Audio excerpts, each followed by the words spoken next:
Mazda's. I'm now here at Mazda's museum, and this is a wall of Mazda's rich history.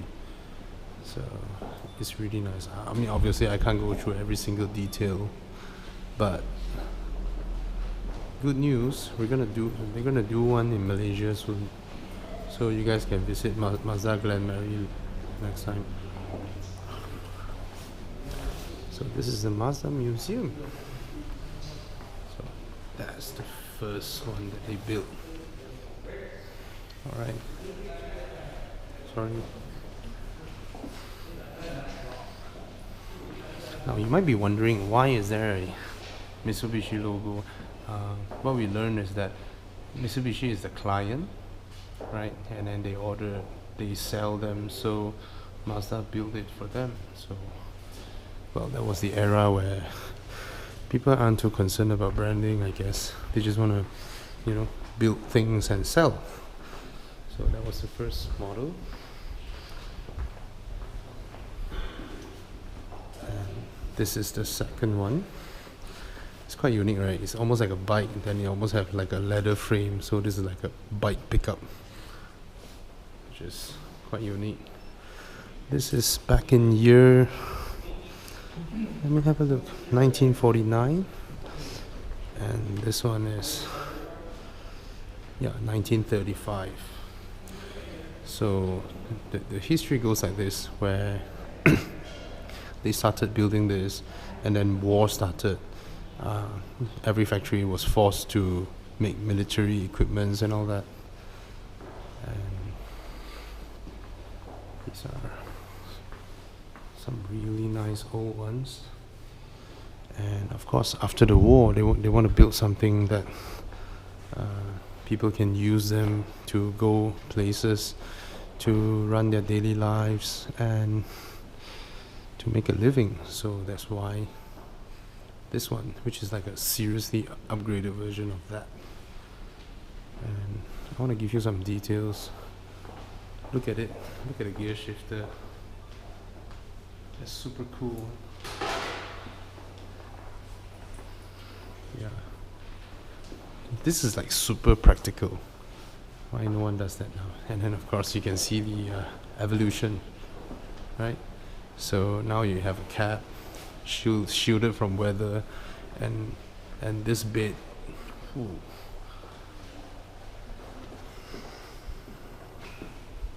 This is super cool. Leather frame. This is just super cool.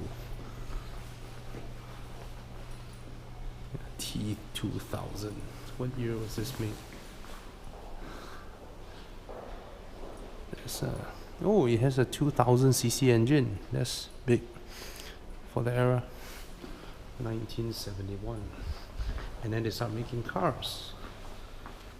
Carroll 600, 1963. That's the old Mazda logo. Looks super cute. Oh, that's when they achieved 1 million cars. So this is super cool. Let me have a closer look. Look at the rear. The Mazda Deluxe. You can't really tell how small the car is. I mean, a Kanchu will look like a giant over here. So it's super cool. Go. Let's go to the other one. Now I can't help but feeling this. if you look at the new Suzuki Ignis, it looks a lot like this car. It's almost like a remake of this car, the Suzuki Ignis, and this is really nice. I'm amazed with the level they restored these cars, man. They look brilliant. Show you the interior. It's really, really good looking. Chances. Lovely, huh? Lovely, lovely cars. 1972, and this one's 67. It's a B360 truck.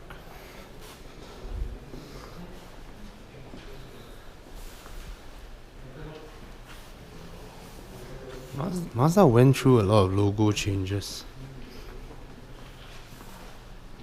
Hey, you get a radio. That's a premium feature. Back then.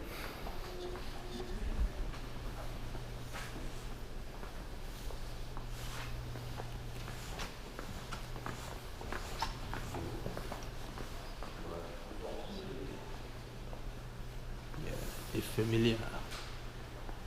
So this name goes back a long while. Now this is considered a big family car back then. Seriously, I mean, if you look at it, this is almost like the size of a kanchu. But back then, it's a big car.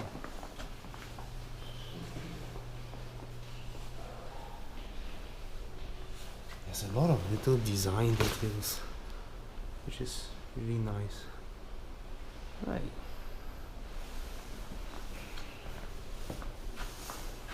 Now this is beginning to look familiar, right?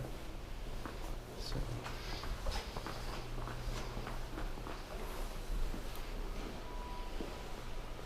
rotary coupe.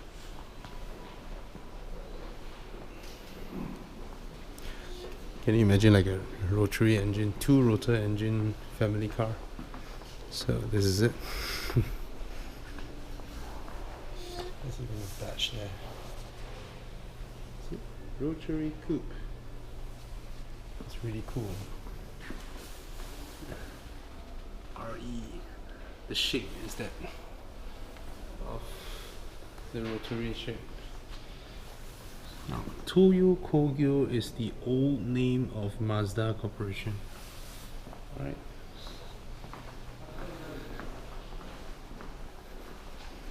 I'll go to that.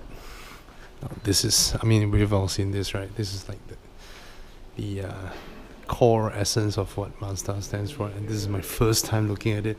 I'm a huge fan of this car, but my god, it's small. It is very tiny.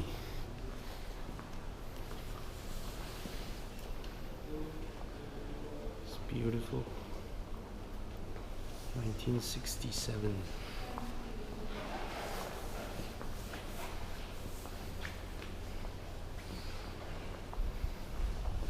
Superb looking car. The way it looks. Look at the rear lights. Check out the rear lights. Very handsome car.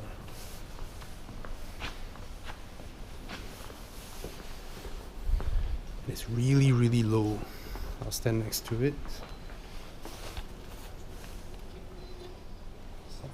This height. Super low slung, and it's a very good looking car. I mean, I would love to have this, man. It looks super cool. Let's have a look here. That's a tiny little van. What's this? 1968 Bongo. Looks cute. Sorry, my gimbal is acting up, so I can't do much with it. This crazy piece of yep, can't do nothing with it. It's crap. I mean my gimbal.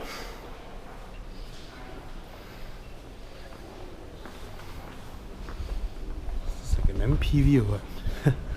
Almost looks like there's a third row.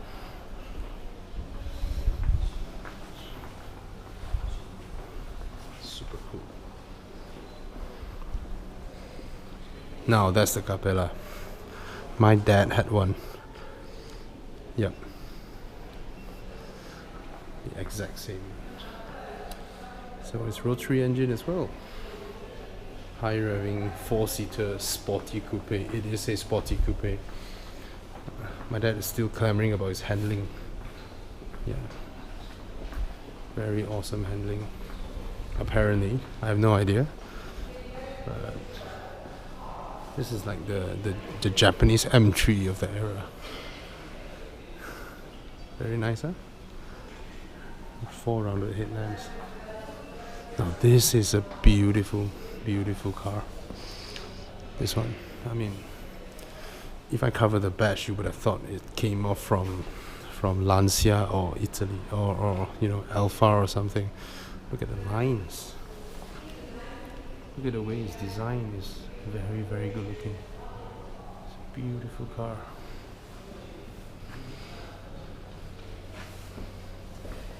Very beautiful. Very, very beautiful.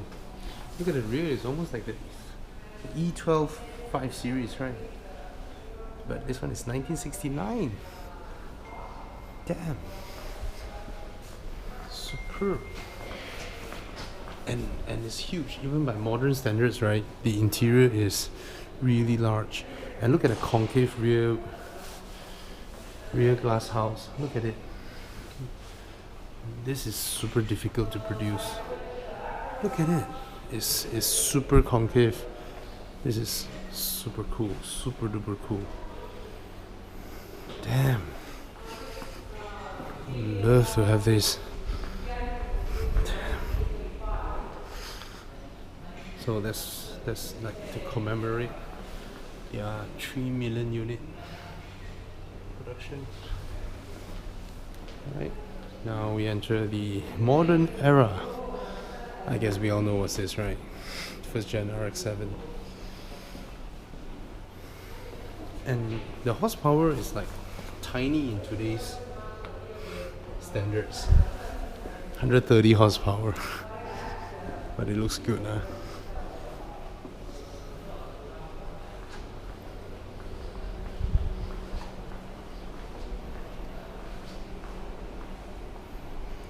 Very nice. And this is huge. Oh, this is huge, huge, huge.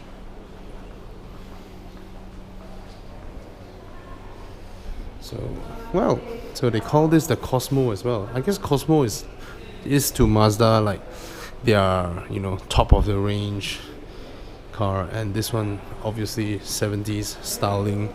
And you look at the interior, you can tell this is they intend for this to be like a luxurious Grand Tourer. It's big. It's leather center console, and looks good. At least the interior. I'm not a big fan of its front. Right. So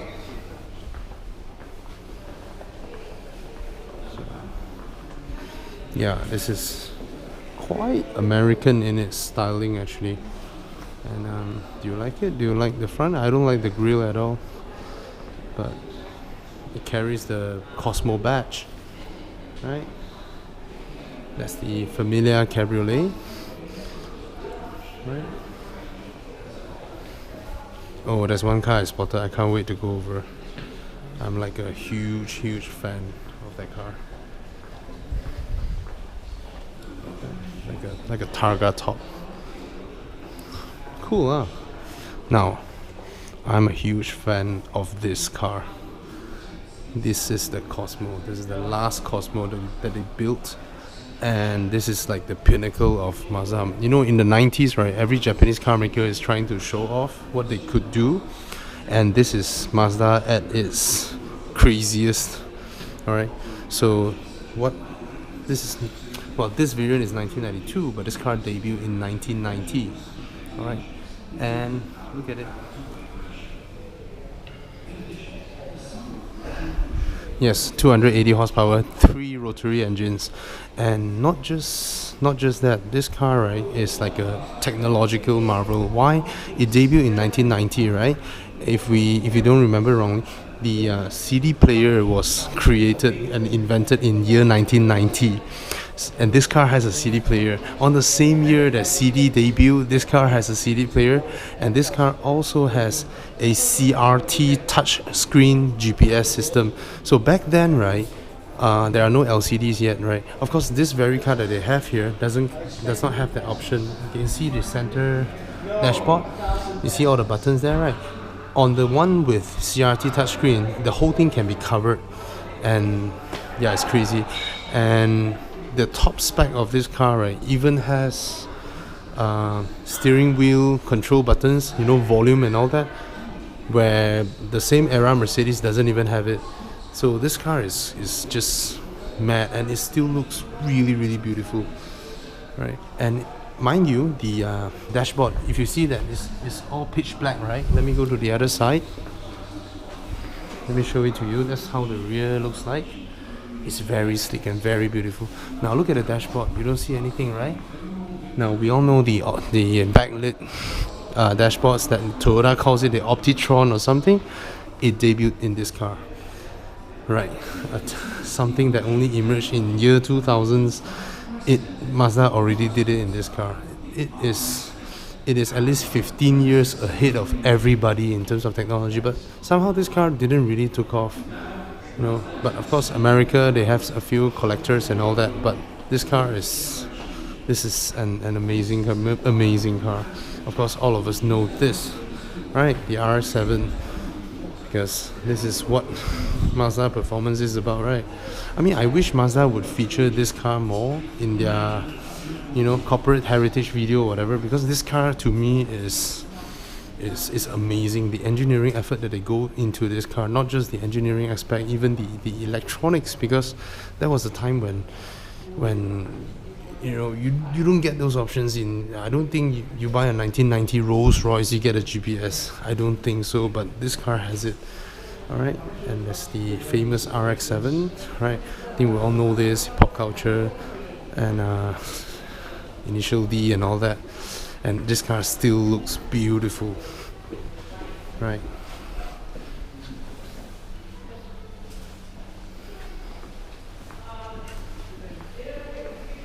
I would love to have this. This is amazing, right? It's the tiny little AZ1. This is actually a K car. It's a bit like the Toyota Serra, where you have gull-wing doors and all that, but it's a K car, so it's cute. It's cute, and if I'm not wrong, Burma's had one.